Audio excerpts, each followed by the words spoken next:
Bien, notre dernier sujet maintenant, c'est le Togo. C'est poursuite judiciaire contre le prophète Esaïe, de son vrai nom Kokou Dekpo. Le prophète Esaïe avait annoncé donc que c'est Aboyome Kodjo qui a, selon lui, des révélations qu'il tiendrait du ciel même, qui a remporté les dernières élections présidentielles et que la Commission électorale nationale indépendante a proclamé des résultats frauduleux en déclarant vainqueur fort Esozimna Nyasingbe.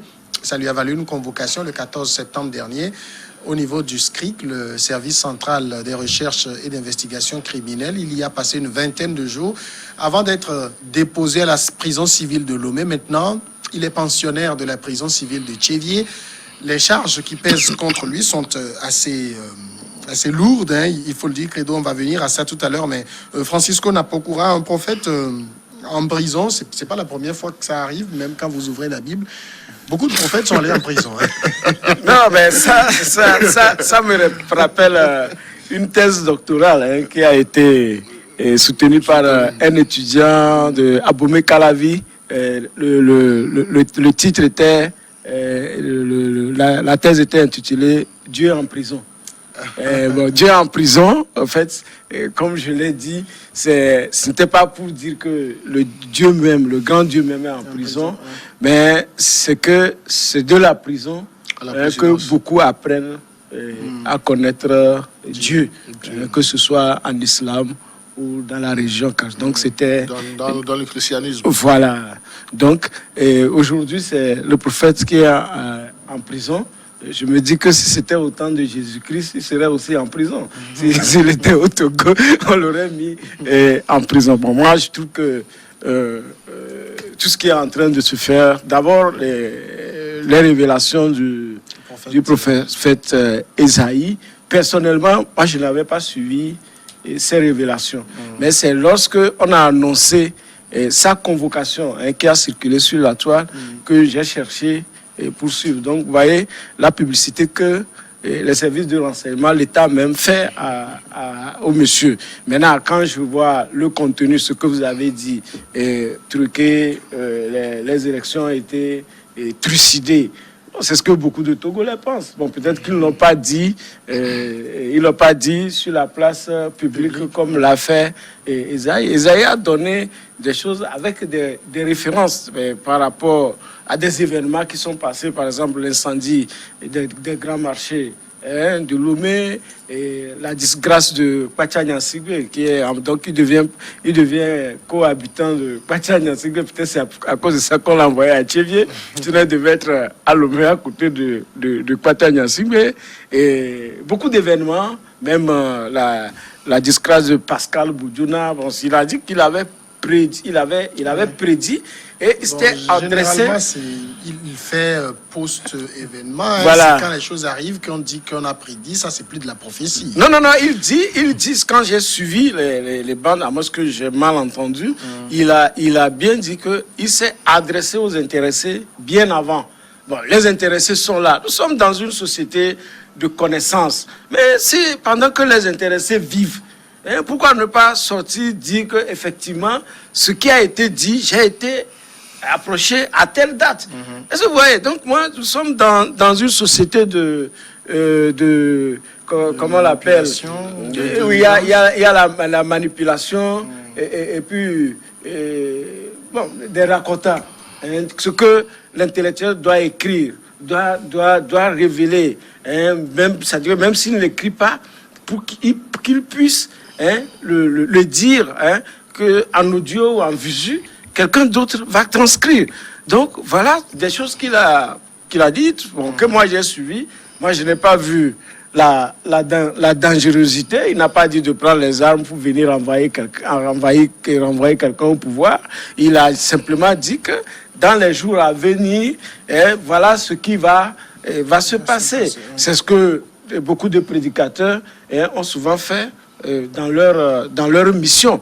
Donc, dire qu'on a déployé toutes les forces de sécurité pour le prendre, aller déposer en prison. On a je dis, oui, mais on a mis tout un national d'État en marche jusqu'à la justice et aujourd'hui il est en prison, c'est à notre charge. Est-ce que c'est sa place, c'est là-bas? Est-ce que la personne est en train de sortir, de fuir le pays? Il ne l'a pas fait parce que par le passé, le monsieur a eu à faire des révélations et même, je peux même les préciser après que peut-être Pedro va planter. Finalement, on en sait un peu plus sur ce qui lui est reproché, les charges qui pèsent contre lui. Oui, et j'aurais souhaité qu'on s'en tienne à la thématique au sujet même de cette émission. Lorsque vous nous demandez que risque le prophète Isaïe, donc c'est par rapport aux charges justement qui sont retenues contre lui. Et selon les informations, donc il y a au moins, disons, 6 charges contre le prophète Isaïe. Donc il y a les troubles à l'ordre public, il y a la diffusion de fausses nouvelles, les menaces de mort, l'apologie des crimes et délits, l'insurrection et le non-respect des institutions de la République, notamment le dénigrement du travail fait par la CENI. Lorsque nous sommes allés à l'information, nous avons cherché à savoir. Vous savez, donc on ne prend pas quelqu'un pour le déposer en prison s'il n'y a pas des charges qui pèsent contre ces personnes. Après, le travail doit être fait par les juges, les magistrats, pour essayer de voir si les charges-là sont établies. Si les charges sont établies, donc on applique la loi pénale. Si les charges ne sont pas établies, donc on rétablit la personne dans ses droits. Et aujourd'hui, c'est vrai, monsieur Dekpo, ou bien le prophète Isaïe, c'est vrai, il a dit, nous l'avons écouté. Donc, il avait dit que d'ici la fin de cette année 2020, son véritable vainqueur des élections, en parlant de M. Agbeome Kodjo, va prendre le pouvoir. Donc là, est-ce qu'on ne peut pas loger cela dans ce qu'on appelle trouble à l'ordre public, l'appel à une insurrection. Donc, et il a également dit que en fait, il a essayé de jeter du discrédit en griffe sur le travail qu'a effectué la Commission nationale indépendante en disant que ce n'est pas M. Faure Gnassingbé qui a gagné les élections, c'est plutôt Agbeome Kodjo qui a gagné les élections. Et vous savez, avec sa première convocation, cela a failli coûter aussi pour le journaliste, un journaliste de Côte-de-Bec qui a eu à porter sa voix. Donc lui aussi, il a été entendu. Et dans un premier temps, lorsqu'il s'était présenté du côté du SCRIC, selon nos informations, je n'invente rien, selon les informations recueillies, il a été écouté, entendu, donc il était reparti chez lui, contrairement à ce que les gens avaient dit qu'il avait été gardé. Et c'est par la suite qu'on a écouté notre confrère Ahadi, et après, le dossier a été envoyé du côté du parquet. Et le parquet, c'est au niveau du procureur de la République qui les a convoqués. Il y a vraiment contradiction parce que les proches du prophète disent qu'il n'a jamais été libéré, qu'il est resté aussi. Oui, selon les informations véhiculées par certains de ses proches sur les réseaux sociaux. Mais lorsque vous approchez, moi je dis selon les informations, lorsque vous approchez les agents du SCRIC, il était parti dans un premier temps avant que le juge ne le convoque. Et quand le juge l'a convoqué, notre confrère aussi était parti à cette convocation. C'est là où le procureur a déchargé notre confrère qui est reparti. Et là, le mandat de dépôt était signé contre lui, était décerné plutôt, le langage judiciaire, c'est que le mandat de dépôt a été décerné et le procureur de la République, le responsable du parquet, a disons, la latitude de dire, malgré le mandat de dépôt, qu'on puisse le garder dans les enceintes d'une gendarmerie ou bien d'une police le temps que on fasse la procédure. Donc, il a été gardé pendant des jours après au niveau du SCRIC et c'est le vendredi dernier qu'il a été déposé à la prison civile de Lomé et nous avons appris il y a quelques heures qu'il a été transféré à la prison civile de Thiévier. Maintenant, qu'est-ce qu'il risque aujourd'hui? Donc, il faudrait interroger la loi pénale. Parce que lorsque les 6 charges dont nous avons l'information, les 6 charges, troubles à l'ordre public, diffusion de nouvelles fausses, menaces de mort, apologie des crimes et délits, l'insurrection et puis le non-respect des institutions, ce sont des charges, vous l'avez dit, assez lourdes. Qu'est-ce que la loi pénale dit? Donc il faut interroger le code pénal. Mais c'est que il est aujourd'hui dans de beaux draps. Il est aujourd'hui dans de beaux draps et il a besoin de s'offrir les services d'un avocat pour se défendre. Nous ne disons pas, il est aujourd'hui présumé. Il n'est pas encore condamné. Ouais. Il peut utiliser ses moyens de défense aussi lorsque le procès serait organisé. Francisco, quand vous entendez ces charges, troubles à l'ordre public, pardon, diffusion de nouvelles fausses menaces de mort, apologie des crimes et délits, insurrection, non-respect des institutions, on est un peu surpris de ces choses. Oui, quand on cumule, ça fait plus de 50 ans de prison, à perpétuité, pour ne pas dire la peine capitale. Non, mais vous savez, nos magistrats ont l'habitude de mettre beaucoup de piment, quoi. Voilà, dans la sauce. Et puis au finish, lorsque on va devant le procès, parfois on est obligé de requalifier les délits, ou bien comment on dit, de requalifier les actes. Donc c'est ce qui est parce que tout ce qu'on a cité, comme je vous ai dit, je ne sais pas combien de Togolais étaient au courant de tout ça là, avant même que le prophète ne soit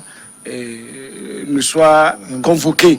Donc c'est en fait lorsqu'on l'a convoqué et jusqu'à peut-être aujourd'hui avec son arrestation envoie à la prison civile de Lomé, les gens de Tchévier vont se demander mais c'est encore quel groupe prisonnier que nous avons ici. On va dire le prophète Esaïe et c'est fini. Vous allez voir dans les mosquées partout, on va commencer par demander les prières pour la libération du prophète Esaïe. Donc, vous faites la pub pour quelqu'un. C'est une chose normale que de prier pour les gens. Oui, on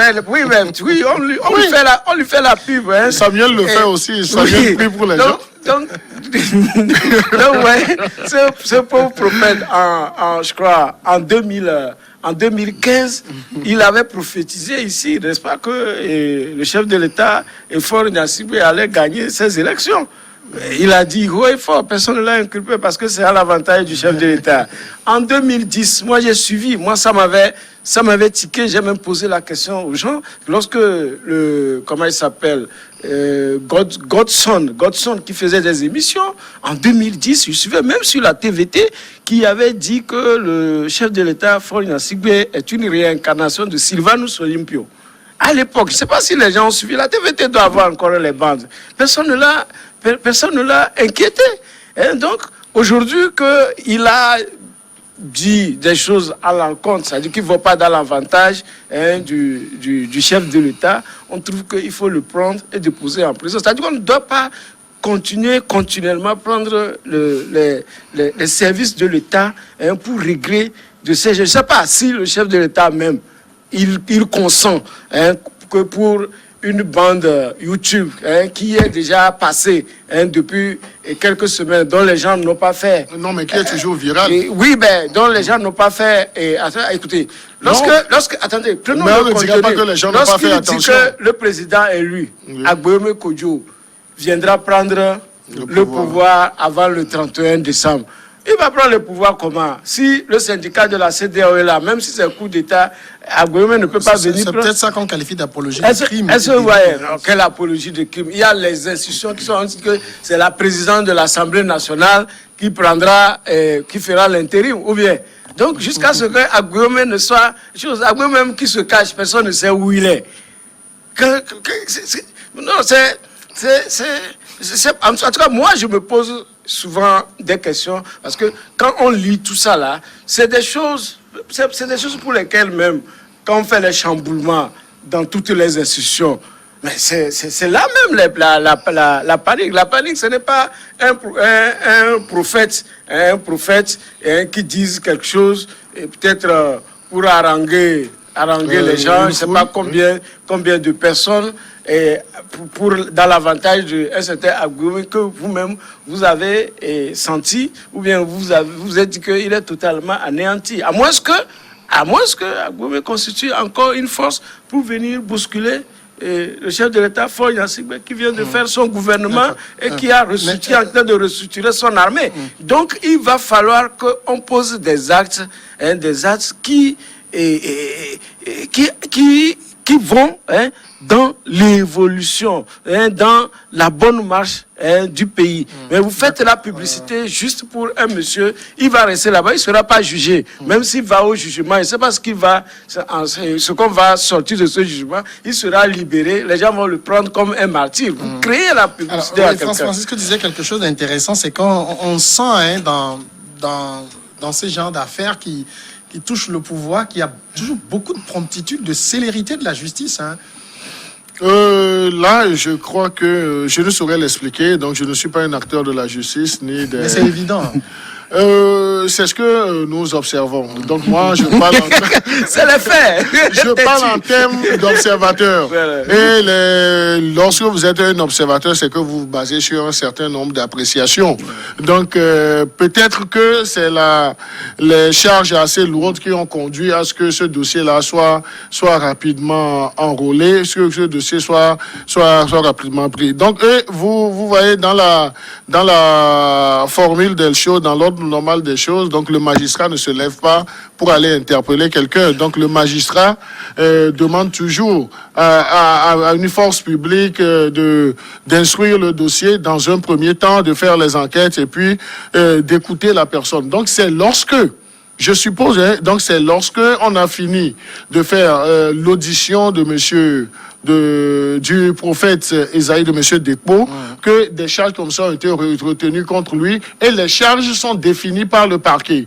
Maintenant, dans l'ordre normal des choses aussi, avec le concours de ces avocats, au moment du procès, on peut requalifier les charges. Oui. Ils peuvent arriver à une requalification des charges. Ce n'est pas une abdication de la machine judiciaire, mais les avocats peuvent dire ce que vous avez retenu contre notre client, tel point n'est pas avéré, si vous parlez de ça, et lorsqu'ils prennent langue avec les magistrats, on devait le faire devant même les avocats avant de le déposer. Non, la qualification des charges, lorsque M. Dekpo, je suppose que lorsque M. Dekpo, non, je suppose que M. Dekpo aurait bénéficié de l'assistance d'un avocat lorsqu'il avait répondu à la convocation du procureur de la République avant qu'on ne décerne un mandat de dépôt contre lui. Donc nous n'étions pas là-bas, donc je ne vais pas faire de la sorcellerie, je ne vais pas faire de la spéculation. Mais dans l'ordre normal des choses, voilà comment les choses doivent se passer. Et maintenant, ce que je voudrais dire, c'est que lorsque la gendarmerie ou la police fait ces enquêtes préliminaires de recoupement d'informations, c'est qu'on vous interroge et c'est à partir de ce que vous avez déclaré et de ce qui a été, disons, qui a motivé votre convocation. Donc, on fait la part des choses et on se base beaucoup plus sur la déclaration que le convoqué a fait. Donc, c'est en fonction. C'est un peu le prophète se serait accusé lui-même. Non, je ne dis pas ça. La qualification des. Non, je ne peux pas dire ça et personne ne pourra le dire. On ne peut pas te convoquer et toi-même tu vas aller dire j'ai fait ci, j'ai fait ça, même si tu ne l'as pas fait. Maintenant, lorsqu'on conduit, on s'imagine qu'il a dû leur redire ce qu'il avait dit dans ces vidéos. Oui, vous avez bien fait de dire qu'on s'imagine. Vous avez bien fait de dire qu'on s'imagine. Les vidéos n'ont pas été mais non, les vidéos sont authentiques. Mais peut-être qu'on lui a posé des questions de mieux expliquer ses idées. Parce que l'enquête préliminaire, donc c'est comme si il y a un panier, on jette tout dedans. Donc il faut maintenant voir ce qui peut incriminer ou bien être à la faveur, à l'avantage de celui qu'on a convoqué. Donc maintenant, je le dis, le gros du travail revient à la justice. À la justice de situer l'opinion sur les charges qui seraient retenues contre le prophète Isaïe. Si le prophète Isaïe est innocent, donc là, mais il faudrait que le prophète recouvre librement, recouvre sa liberté. Ce n'est une joie pour personne de voir son prochain même son adversaire politique en prison. Oui. Parce que la prison n'est pas un hôtel. C'est ça, je le demande, truc là. quelle est- Mais cela ne quelle est voudrait la pas aussi. profitabilité- quelle est la Non, cela ne profitabilité voudrait pour, pas. Cela ne voudrait pas aussi dire qu'on doit encourager, qu'on doit laisser toutes les choses se passer. La loi est faite pour être appliquée aussi. Justement, ce que dit Credo est intéressant. On ne va pas non plus être dans une république permissive. Oui, non, on ne le dit pas, mais je dis, moi, au fait, peut-être que je ne suis pas aussi magistrat, ou je suis pas magistrat non plus, je suis pas force de sécurité. Tu n'es pas Oui, officier de police judiciaire voilà, non plus. je suis juste un observateur qui a Non, mais un écouté- journaliste aussi Voilà. qui va à l'information. Oui, j'ai écouté la bande. Et moi, je me dis, si ce n'est pas que nous sommes dans un monde de superstition aggravée, où les gens ont peur de tout.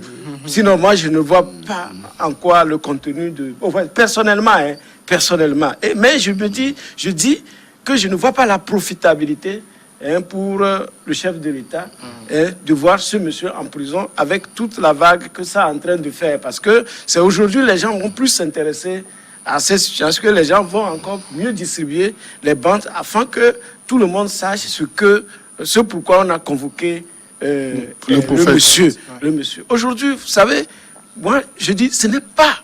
La prison ne doit pas être un passage forcé pour la citoyenneté au Togo. Les gens... Non, on a pris le coach Abrao Samer pour le déposer en prison. Est-ce qu'on l'a jugé? On l'a libéré. On a pris beaucoup de personnes comme ça qu'on a mis en prison. Et au même moment, lorsqu'on le fait, à côté, les voisins, ils savent que ce monsieur-là, c'est bien ce citoyen, c'est un homme exemplaire. Imaginez que sa mère Abalo et Abrao, mais on a fouillé son domicile pour voir s'il va avoir seulement une seule casquette Bengembidje, c'est-à-dire que un truc de type Achadam. Le gars n'est que unir. Je ne sais pas si vous voyez. Et tous ceux-là qui ne connaissaient les grands, quand il a commencé par les appeler, personne n'a décroché. Personne ne voulait qu'on donc, on l'a pris, on l'a gardé en prison et il a la famille. Il a tout autour des gens qui voient ce qui a été fait contre notre frère. Ce n'est pas bien parce que les gens découvrent au fur et à mesure qu'il y a des actes qui sont posés, mais dont la véracité n'est pas aussi... Et c'est en discrédit par rapport au système. C'est pourquoi les appareils d'élection, tout ça là, sont braqués. Parce qu'on n'est pas confiant que même son propre partisan qui fait la campagne pour soi peut aller même lui voter. Donc, voilà, moi, c'est ce que moi je dis. Lorsque nous sommes... bien sûr que la politique, ce n'est pas un jeu, mais il faut quand même un peu de gentleman, je sais pas, dans la fonction, afin que les citoyens, même si quelqu'un est soupçonné de choses, qu'il reste en garde à la maison, en résidence surveillée, pour qu'on le surveille, pour qu'il ne sorte pas. Et il donne la garantie qu'il ne sortira pas. Donc voilà les choses. Abbas Kaboua ici, on lui a demandé de ne pas sortir de Agoué. Il est resté, est-ce que quelqu'un, il a fui le pays? Non, il y a des gens qui aiment le pays, qui sont au pays, qui ne vont jamais fuir ce pays. Donc, qu'on puisse donner cette possibilité aux gens. Aujourd'hui, nous avons des baleines qui chutent. Deuxième baleine qui a chuté. Peut-être qu'on a besoin du prophète Esaïe pour faire sa prédication.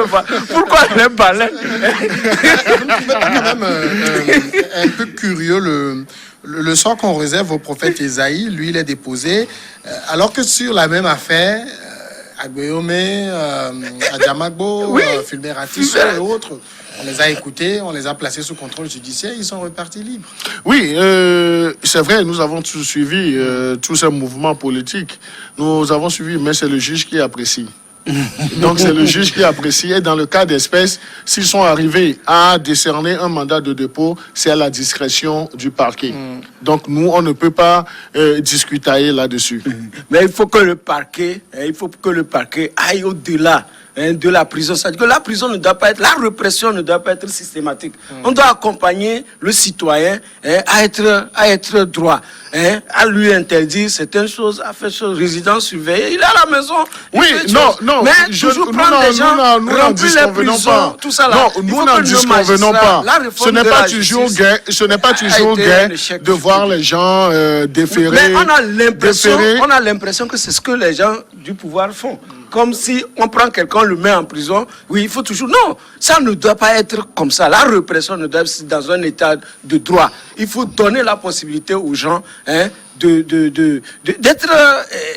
en résidence surveillée. De comparaître librement. De comparaître librement. Oui, non, je suis tout à fait d'accord. Le danger ici, c'est que vous avez dit tout à l'heure qu'il y a un confrère journaliste qui a failli être inquiété pour avoir fait son travail.